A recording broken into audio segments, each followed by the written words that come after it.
Today, you're going to learn how to make thousands of dollars in revenue through Klaviyo automations. I'm going to go through the 8 essential flows that you need for your e-commerce store to make sure that you're not losing money, but making money for your brand. My name is Mike. I run an email agency called No Limit Email, and we make millions of dollars a month for e-commerce brands through the power of email marketing. Okay, so first thing you have to understand is the customer life cycle. So you're going to have prospects, you're going to have active customers, and you'll have lapsed customers. Really, the best way to think about it is as if it's a leaky bucket. So you're going to have certain things that are going to generate revenue, but there's also a lot of flows that are going to make sure that you're not losing revenue. So for instance, if you don't have an abandoned checkout set up properly, then it's going to be a leaky bucket. People are going to abandon the checkout and then they're not going to buy. Where really you should be following them up, making sure you're reminding them to come back so that they do buy. Otherwise, once again, it's just a leaky bucket and you're losing money. So number one, the main flow that you should have is the biggest revenue driving flow, which of course is the welcome flow. So email one of the welcome flow is to establish trust and deliver on the promise you made. So the promise you made is whatever was in the pop-up. If it was 10% off, it was a free gift with purchase, whatever it is, your first email you send to them should just be like, here's what we promised you for giving us your email. Just click here, go ahead and buy. That's all you should be thinking about. Doesn't have to be complicated, super simple, because that's all they're expecting. The pop-up and then the email message has to be congruent. The second email for the welcome flow is the brand story or our movement. So a lot of people will skip this because they think you should just keep selling in the welcome flow.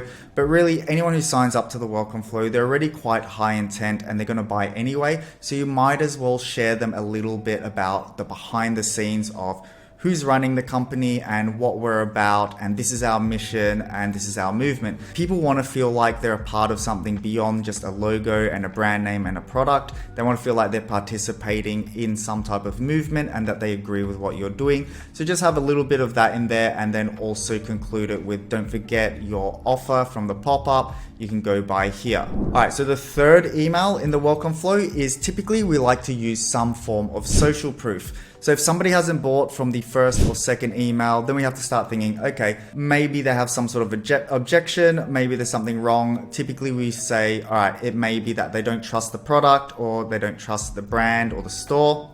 They may be looking at other products, comparing them. So we just want to have one email completely focused on customer reviews. So it's not just you talking about, this is why we're great, these are all the products we have, right? That's the company journey. Start thinking about the customer journey and say, look, this is what other people say about us. This is the voice of the customer. It's not us saying how great we are. It's actually other people saying how great we are. And of course, the power of social proof is been proven again and again. People, when they see it, it influences their buying decisions and they will go on and buy. So the fourth email, so you can do a few things here. You can do some objection handling. So what are the typical objections you hear from your audience on what stops them from buying? If it's quality, if it's how the product is sourced, anything like that, try and talk about that in the email. Or what you can do is a pain agitation solution type email. Really good direct response marketing technique, works very well for products that actually have a pain point. So things like fashion, it's not going to work as well, but things like if you have dandruff or itchy scalp, or if you're trying to bulk up or something like that, that's a pain point. So talk about the pain point, agitate a little bit, and then provide your product as the solution. Another good thing to do is you can try and push them to a community. So if you have a Facebook group that's interactive, there's a lot of members in there, everyone's talking to each other, sharing value, then you can try and send them to there, because now they're getting nurtured in email and they're getting nurtured in the Facebook group where they can see everybody interacting, sharing their wins, their successes with the product, which of course will make them want to buy. Okay, number 6.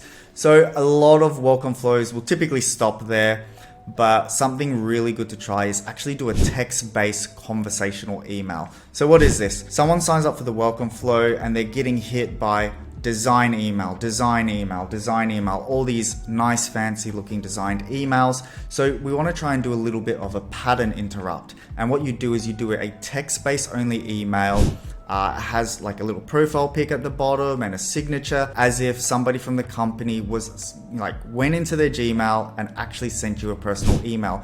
Gives it that personal human touch. It works as a pattern interrupt. And in that email, because they haven't bought yet, you can actually ask them, hey, was there anything that was stopping you from buying? Do you have any questions? You can reply to this email. Click here, we have online chat, or you can call our customer service team. Another thing you can do in there is say, hey, your coupon expired, but guess what? I've just created this unique coupon for you. It's good for 48 hours. And maybe you can also increase the discount from 10% to 15%. So then they look at it and go, oh, this is really cool. Someone's reached out to me. It used to be a 10% offer. They've made a one-time coupon just for me. It's 15% off. I might as well go ahead and use it. Another thing to remember is that in all of these emails, you always still want to have some form of reminder that there's the coupon and some urgency to use it. So typically in the first email, we may say, hey, this code only lasts for 72 hours and then it's gone. And then the second email, 48 hours, third email, 24 hours, so on and so forth. Don't forget to be reminding them. Don't forget to use urgency, because those are psychological sales tactics that are gonna make people want to buy. Okay, so now we're going on to flow number 2, which is the abandoned checkout flow. So why the abandoned checkout? Because this is typically going to be your second biggest revenue driving flow. So in the abandoned checkout, somebody's done a bunch of work, they've abandoned checkout. Something to keep in mind, a lot of people think this is called the abandoned cart, but if you look in Klaviyo, the trigger is checkout started. It's actually an abandoned checkout. Abandoned cart is something different, and we'll go on to that next. But for now, let's focus on the abandoned checkout. So first 2 emails should just be reminders. Hey, you left this in the cart. Here's a dynamic image that shows them what was in the cart. If they have multiple items, it will show them multiple items, and you're just trying to nudge them to make that sale. They're very close to buying. You don't have to incentivize them with a discount. If you do, you needlessly give away margin. Giving away margins, of course, less profit, not good for cash flow, not good for the business, right? So first 2 emails, reminders. Third email, once again, we got to think, is there something stopping them? Are they actually comparing our product to another product from another brand? So we can use some social proof there, or we can do something like, if you have some form of buy now, pay later, you can use that there. So if you have Klarna, if you have Afterpay, anything like that, try and use that there to stop the price objection. It's like, hey, you don't have to pay everything right now. You can pay it off over a couple of weeks. We have this, we have Shop Pay. Why don't you go ahead and buy? This is once again another better option than just being like, here's a 10% discount or here's $1 off discount. Okay, and then for the 4th email, still haven't bought. All right, let's just give them the carrot in front of their face. Here's a discount to buy. And talk about any objections that they may have. This is why you should buy from us. This is the value prop. Here's your discount. Go ahead and buy. And then that's pretty much the abandoned checkout. One thing that you do want to do is make sure you split up prospects and customers. So if somebody's never bought from you before, fair enough, give them a discount. But if somebody's already a customer, we don't want them abandoning checkout and then seeing these discounts again and again and again. If they've bought from you before, they're coming back again. 1, they like the product. 2, they're ready to buy. So 3, you don't need to show them any incentives. Okay, so the third flow you should be looking at is the abandoned cart. So what's the difference? So abandoned checkout, the trigger is checkout started. So somebody has to reach the checkout for that to fire off. But what if somebody adds something to their cart and then they just leave the website? They don't actually get any emails. So what you want to do is create an actual abandoned cart email flow where the trigger is added to cart. So someone has added an item to the cart. The email flow messaging is very similar to the abandoned checkout. They're just one step backwards before reaching the checkout. So you can have similar messaging hierarchy. You can have similar type of offers and everything like that. You're just trying to recoup and trying to claim any lost people who added things to cart but didn't reach the checkout. Okay, number 4 is the replenishment reminder. So this is really good for FMCG or CPG brands, basically brands that are consumer product goods, things that need to be replenished or topped up. This can be supplements, it can be shampoo, it can be skincare. So a lot of things will fall into this category. If you don't have a product that's replenishable, instead of doing a replenishment flow, I would recommend doing a EOD flow, which is an expected next order date flow, where you're actually using Klaviyo's predictive analytics to figure out when do customers typically come back and buy again? So when is a first time buyer typically come back and make a second purchase? Use that as the trigger, and then that will take them through this type of flow to try and get them to buy a second time. Before the replenishment flow, email number 1 is some product discovery. So maybe they're about to run out, but they're not running out just yet. So first thing we want to do is send them an email that has some other different types of products that they probably didn't buy, and just go, hey, here's some other products that we have, maybe interested in them. After that email, we then want to send email 2, which will be the, hey, you're probably running out, or hey, it's time to top up. So now there might be a week out from running out, and we want to tell them, we just want to remind you, you're going to run out. We don't want you to run out and then have to buy and wait for the new product. If you buy now, then it should get to you before you run out, right? Because it's obviously going to be a bad experience for them if they're left like a few days or a week without their supplements or their skincare. Now, if they haven't bought the product again after that second email, we want to send them the third email, which once again is a top-up email, but with a incentive. So if your margins can take it, right? So this depends on the brand. If you've got good unit economics, if you have good margins, and you can sacrifice there, then give them a 10% off or something similar to that. Try and incentivize them to top up again. It's very important to get a first-time buyer to become a second-time buyer, because you're going to get more profit out of them. There's no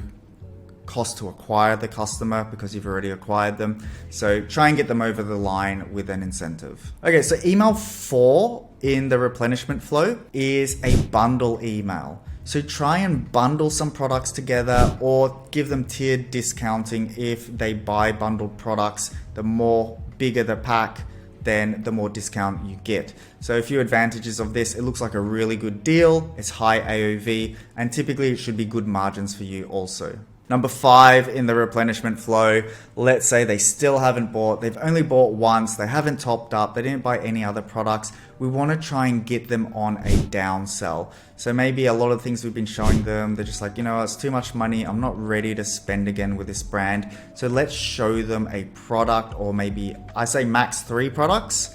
Show them some products that are much more lower price than the original product that they bought. It's like, hey, you may want this. So the original product they bought is $50, and then they weren't too sure on the value to buy a second time. Now let's get them onto something smaller to at least extract some more revenue from them, and then once again to improve the chances that they're going to come back and buy again. Okay, number 5, site abandon email. So the site abandon email is somebody comes to your website, they look at the homepage, frequently asked questions about us, maybe they check out the collection page, but they don't view a product specifically. So they haven't viewed a product, they haven't added anything to cart. We just know that there is some form of interest. So they're pretty top of funnel. So either way, we want to send them an email. Typically, what I've seen a lot of brands do is they just send an email and they go, here's, you know, a bunch of our different products. But really what we want to help them with is called product selection. So we know that they don't know exactly what product they want, but we know there's an interest there. So typically what we like to do is have an actual mind map in the email. So it can have like the first questions like, I'm an outdoors person or an indoors person, or I'm a morning person or a night person, and they go, okay, cool, I'm a night person. And then it goes down, and then it's like, I like to do this, this, or this, or I prefer this type of meal. I'm vegan or Mediterranean or Italian, and they go down. And eventually you can have 1, 2, maybe 3 questions, make it interactive, engaging, and fun. And they're like, okay, cool, this is me, yep, that fits me. And then at the last point, it goes, you should be looking at buying this product, or you should, you know, look at this product page or collection. And then they go, okay, cool, that makes sense. This helped me figure out what I should be looking at or what I should be buying. They click on it, goes to the website, and then they can make a purchasing decision. Now, the second email for the site abandon, once again, because we are not sure what exactly they're interested in, they haven't viewed a product, we just send them general reviews for social proof. So it's like, this is what people say about our products, about our brand, about our shop, about the customer service. Once again, just trying to influence that buying decision, try to get them back to the website so that they actually do look at products. All right, number 7 is the post-purchase flow. So sometimes it's not a major revenue driving flow, But it's super important because one, it can create a repeat buyer, and two, it's going to predict the success that somebody has with the product and if they actually use it.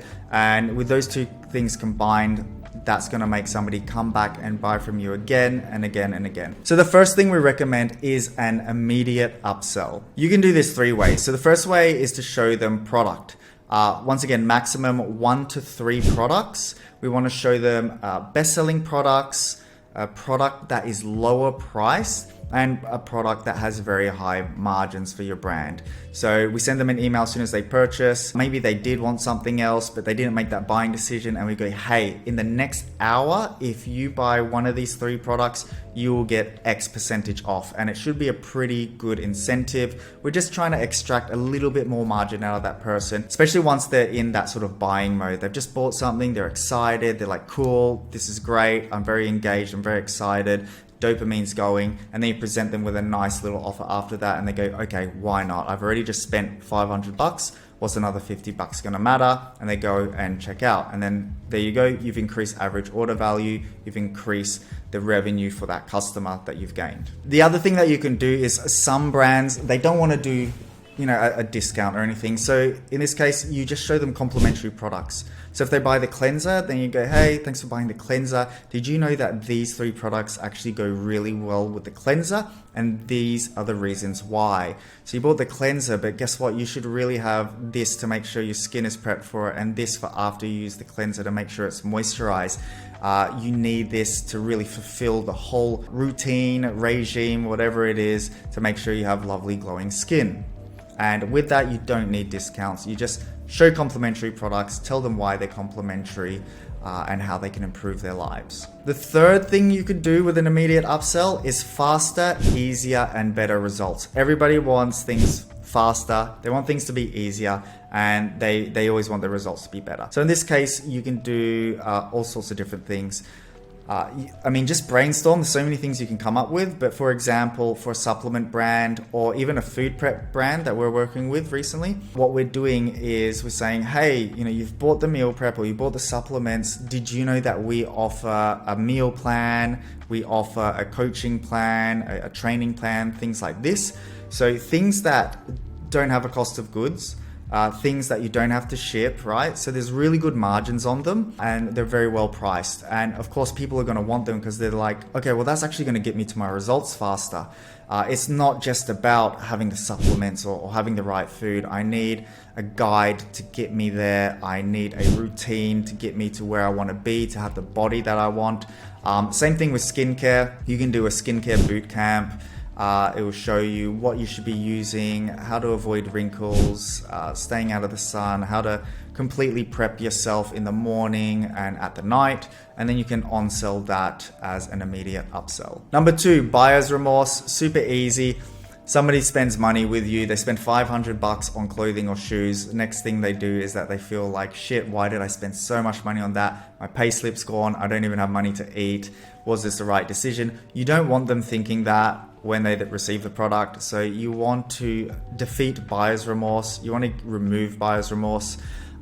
Sometimes they're looking at another competitor and then they buy from you, and then right after they go, damn, I should have bought from the competitor actually. So give them like a comparison chart and say, hey, here's X amount of reasons why we're the right choice and why you made the right choice. And look, this is us compared to competitors. So the third, fourth email, focus on product education, product adoption. We want to make sure that they are successful with the product. We want to make sure they use the product. Sometimes this isn't possible because you're selling cool little pillows that look like plants and things, or you're selling fashion or like leather bags. In those cases, just give them care tips. This is how you take care of your leather bag so it lasts long. This is how you take care of the clothing we sent you so it doesn't get all screwed up in the washing machine, right? Because if people buy your things and they know that they're durable and last long, then they'll want to come back and buy other different items from you also. Okay, so number 5, simple review request. They've had some time to experience the product.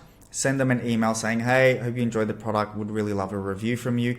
If you want, you can incentivize that review. So you can say, hey, if you give us a text review, Cool. But if you give us a photo selfie review, we'll send you a $5 discount code. If you send us a video review, we'll send you a $20 discount code. So now you're incentivizing different types of user generated content, which you can then use in future marketing, in ads on your TikTok, Instagram. You can use it in emails. You can use it on the product display page, anything like that. But it's going to help generate that UGC for you. And then number 6 is the cross sell. So they bought item A, and we know typically when people buy item A, the next most bought item is item B. You can typically find these in like product journeys, like in Triple Whale or Lifetimely.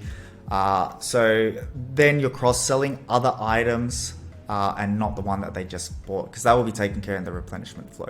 All right, last one, number 8 is the win-back flow. So this is when somebody is dropping out of the sales cycle. So somebody buys from you and you know that typically people will come back and buy again within 60 to 90 days. But what happens if they don't? If they don't, we want to trigger a win-back flow, which of course is exactly what it sounds like. You're trying to win back the customer because chances of them churning or lapsing are really high. They haven't bought in ages. They may have forgotten about you. They may be shopping with a competitor.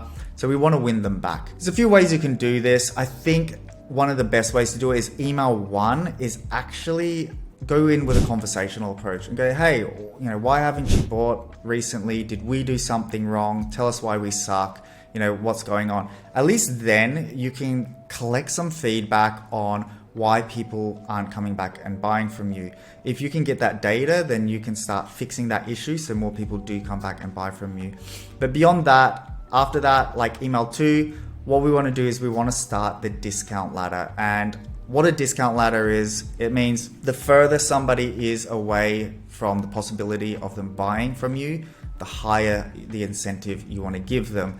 Obviously not too high that you're losing money, but at least until you break even, because at least getting them back as a customer is better than losing them as a customer. If you get them back in the win-back flow, there's a chance that they will buy from you again, where you can make a little bit more profit.